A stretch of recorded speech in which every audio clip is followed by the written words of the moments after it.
Welcome to How to Be a Humane Leader Without Losing Your Job.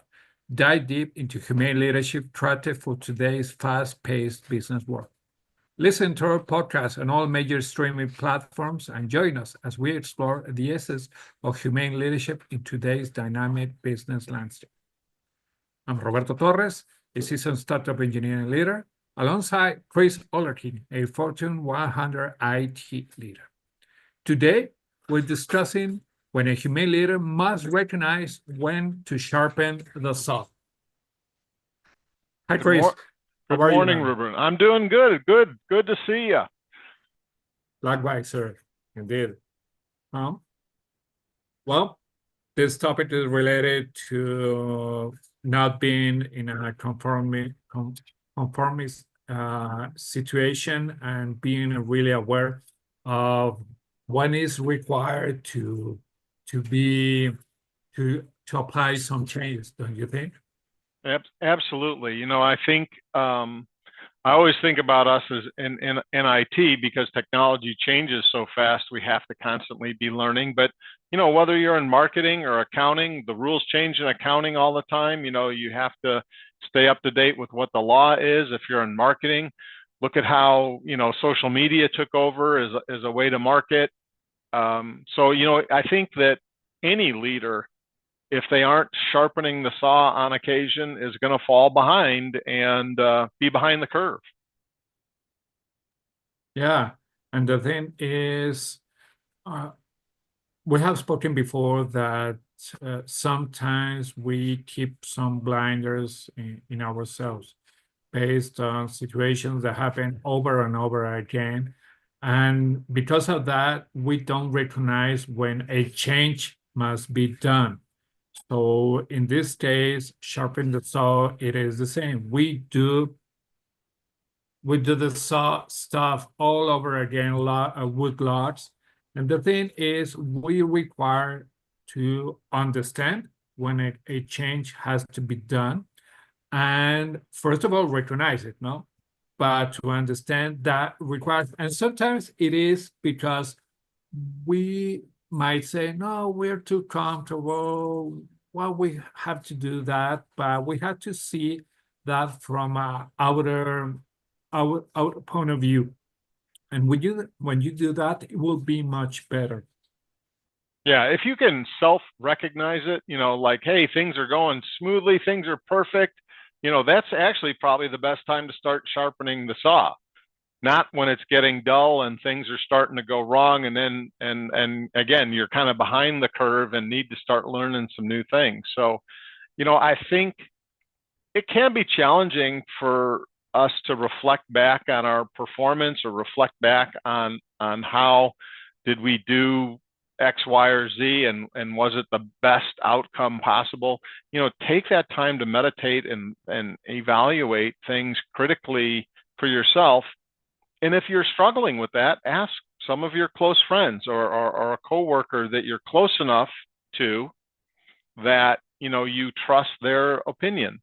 And if they say, "Hey, Roberto, you know, when you did that presentation on the new sale of the widget, and you were promoting how the widget was going to do some things, you know, it just didn't seem like you had the energy to really believe in it. You know, you did the presentation, but your heart didn't seem in it. You know, is it?" And again, so using Stephen Covey's kind of guide for sharpening the saw, you know, are you tired? Have you stopped working out? What's going on? You know, sometimes you may not be able to reflect inward and catch some of those things, but maybe sometimes some of your coworkers can help you recognize early. The key is to catch it early, that it's time to start sharpening the saw.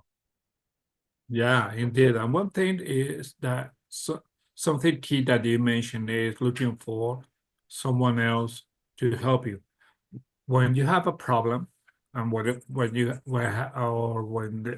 you're stuck in a situation, it's not good for you to only try to find a solution with that. Try going on with peers. Try to talk with your team. Go with your manager. A solution can be solved if you begin doing cross-functional collaboration with others. People think different, and when people listen to your problem, to your situation, it could provide with suggestions. It is up to Mhm. you to choose either if you follow them or not to. It is not based on whatever everybody tells me, I'm going to do it. You have to use your best logic and your best and your experience to understand and to apply whenever it is required, but only the ones that make more sense to you. Yeah, yeah, you're right about taking the advice, right? Ask other people, get this advice. I'll tell you, sometimes some of my best learning experiences were from observing poor leadership, poor humane leaders, or bosses, as you like to say, and saying, well, in that situation, I'll never do that. Thanks for showing me how not to do something, right? So taking that advice from others and trying to say, some of it is good. Even terrible leaders can have some good advice. So listen, open your mind is the first step in sharpening the saw. It's just opening up your ears and listening for different ways that things could be done, and then reflect and say, all right, that might be how that leader does that, but that doesn't quite work for me, so I'm not going to do that. But it's good insight, and it helps you build the kind of humane leader you're going to be, because there's many different kinds of humane leaders. There's not just one. So Yeah, sorry. Yeah. Um, Let me tell you, usually, let's say that at a cafeteria or when you go to a coffee, you've been talking with people. And when it happens like that, you can spot the difference in their face gesture. There will be someone who will be worried about something. It's okay for a humiliator to approach that people and say, hey, is everything okay? If they say yes and doesn't go with further, okay, cool. But no, hey, I had this situation, I had this problem. What would you do? And I think that we as humane leaders, we have not we have to, we could, but it is in our nature to help others to solve their problems, to fix that situation. So I think when I mention this is when we have someone in our team and we're watching that this person has a different performance that maybe is troubled down, that maybe is distracted when we talk to them, or that is getting to work if it's on site, uh, usually arrives on time but is getting late, to talk with them and say, hey, what's going on? Because at that time, maybe we could give that person the analogy of sharpening the saw. If we gave them that analogy to many people, it will understand that a change has to be done. yes, and those kinds of changes don't happen overnight, right? I can't say to Roberto, I think, you need to take a look at some of these things about, are you exercising enough? Are you reflecting and thinking about the outcomes that you worked on and how things went? Are you still talking to your friends, or are you starting to be withdrawn?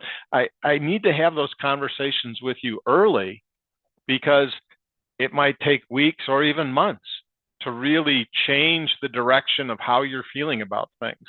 I don't think that after one conversation, no matter how humane of a leader I am, right? I am the second greatest humane leader on the world, only after Roberto Torres. But I can't give words of wisdoms and have somebody change in a day just because of something brilliant and mind opening that I tell them, right? The humane leader needs to realize that these kinds of sharpening the tool behaviors of continuing to learn new things, making sure that they're taking care of their kind of family life so that they have strong emotional support to be the best worker at the company, it takes time. And those changes take time. So try and start early with your empathy. You know, the first time you ask the employee, are things going okay? And they say, oh, yeah, yeah, sure. And you still sense, nah, that's not it. Don't press it that day. Don't keep on them, but let them, you let them know that you're open to having a discussion about it. Then ask them again next week. As long as it's not something you're worried about suicide, something like really dangerous concern. These kinds of behaviors to continuously learn, so on, those are lifetime changes, and they're not going to happen just because you had one conversation with a humane leader. Yeah, indeed. At what time it won't be solved, and doing a follow-up is going to make this person more comfortable with you and have confidence that what they told you is going to be, well, kept with you, but that you care. And that is the thing with our team.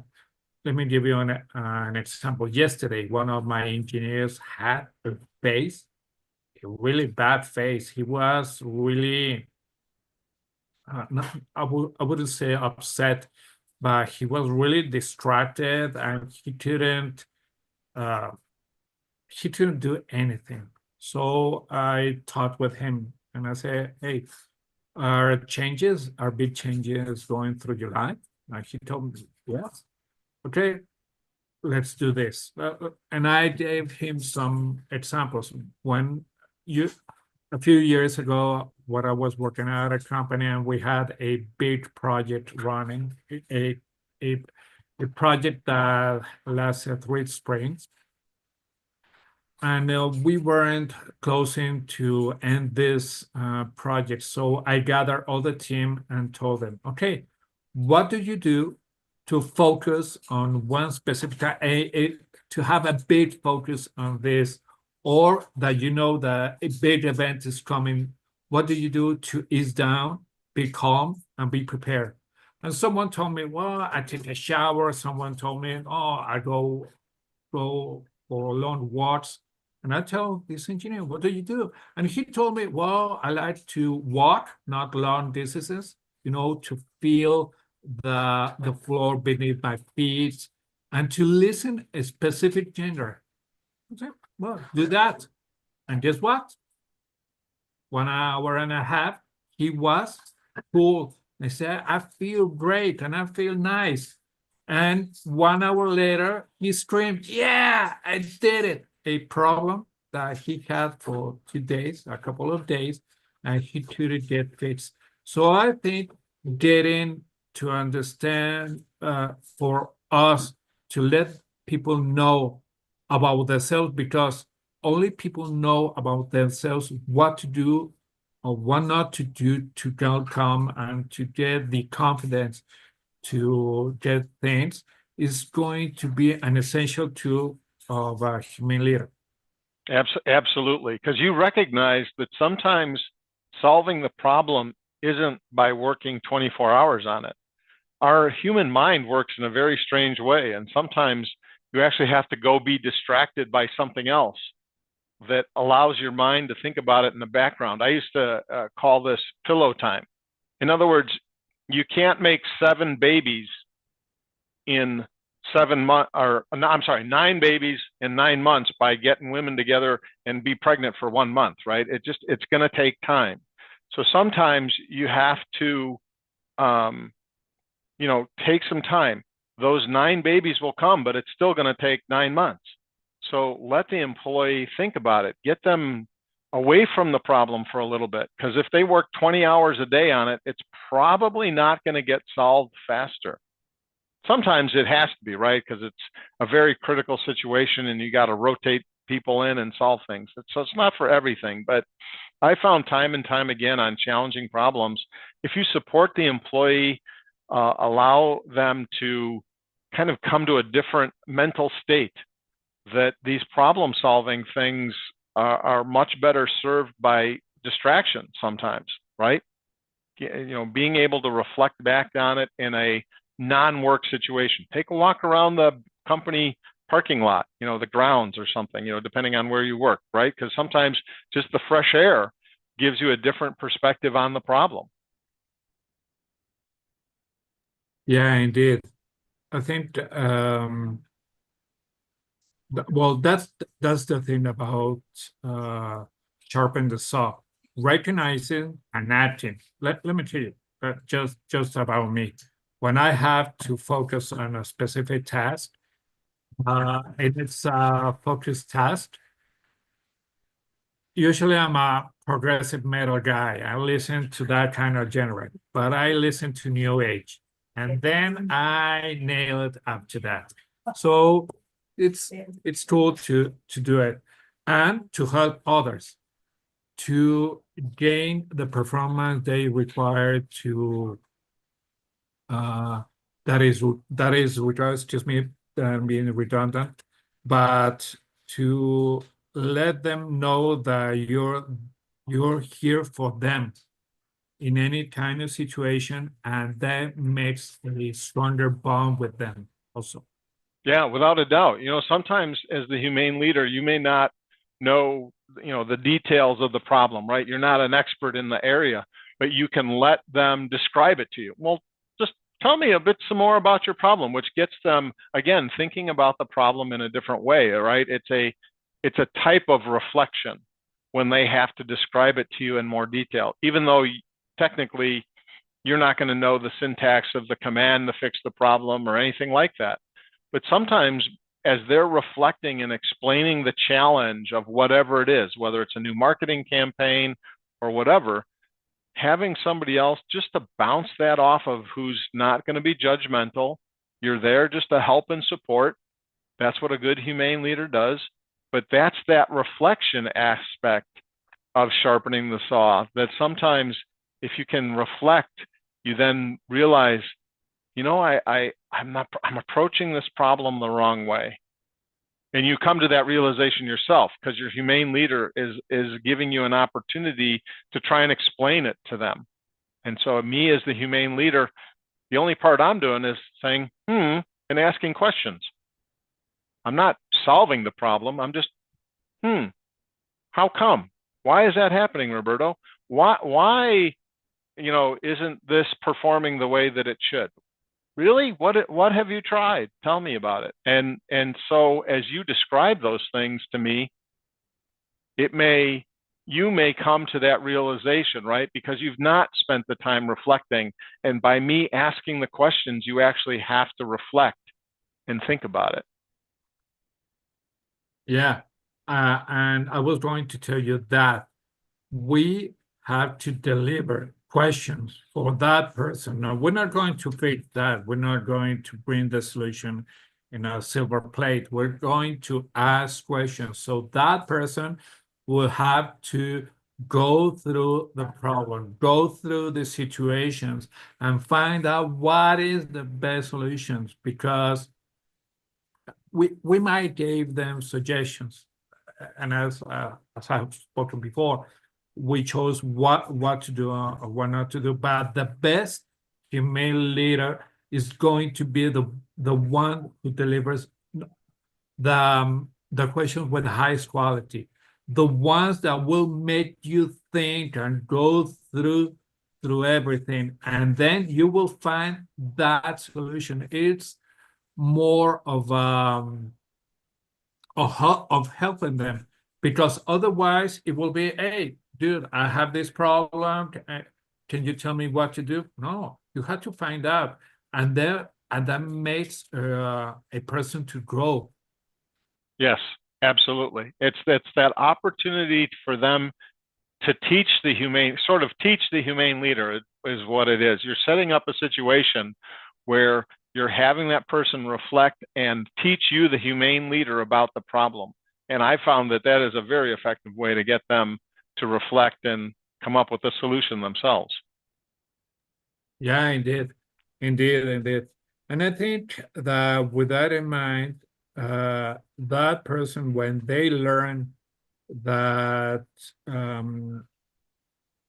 solving the questions, they will pass that knowledge to other ones. And I mean, when they recognize another that they have to sharpen the saw, they will do the same. And it will be a cycle, an endless loop that won't stop, but it will bring much more benefit to that person, that department, that company. It's going to be higher. Yes, I think the highest compliment paid to a humane leader is when they see their team members repeating things that they've said to others, or repeating methods and things that they've applied, that the humane leaders applied with them, and you see them doing it with other people to help them. So when you have made it to the top of humane leadership, it means you see that your behaviors and your methods are being repeated by other people out in the company. Your humane leadership can be judged effective. Yeah, indeed, indeed. Well, okay. I think that is really important for maybe for us to tell about this sharpen the saw analogy. It was written by Stephen Covey. It was a book. I think it was written many years ago, maybe 20. Oh, more And than it that, I has, think. I oh think it yeah? might even be 40 years old. Yeah. Oh, wow. I didn't know that. Seven principles. And the seventh was that it was sharpen the saw. It was that title. Basically, a new a new reporter of a newspaper had to, excuse me, interview a uh, a lumberjack guy. So he went to the mountains and he saw 100 lots of trees put around there. And then he approached this lumberjack to say, hey, could I interview? Yes, you can. What do you want to know? Okay, you have all these 100 lots, 100 trees.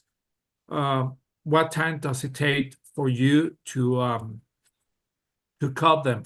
Well, with this saw, it takes me 3 days per tree. But if I sharpen the saw, it will take me 1 day per tree. Why don't you do it? No, because it will take me 3 days to sharpen the saw, and it would take more time for me to do that, and I want to. And the thing is, if you do the math, the lumberjack will take 300 days to cut those trees. But if she sharpened the saw, it will take him 3 days plus 100. So he will be done in 103 days instead of 300. So I think it's really important for people to understand that even though we do the thing over and over again, that doesn't mean we're going to be efficient, effective, that we have to sharpen this up. And that happens for our work, for our personal life, for everything. Yep. There's always new techniques, new methods, new technology, new in whatever your career is. Everything is always changing. That's the only thing that's constant. Even in humane leadership, there'll be new concepts, decades from now for sure. So try and approach it. It's constant learning. The sharpen the saw analogy, it means, you got to stay sharp and you need to continuously learn some new things, approach your job in new ways, and hopefully you'll be a humane leader in no time. Indeed, indeed. Well, cool. I think with this we could end the podcast, and I'd gladly see you next week, man. Very good, Roberto. Have a great weekend. You too. Bye bye.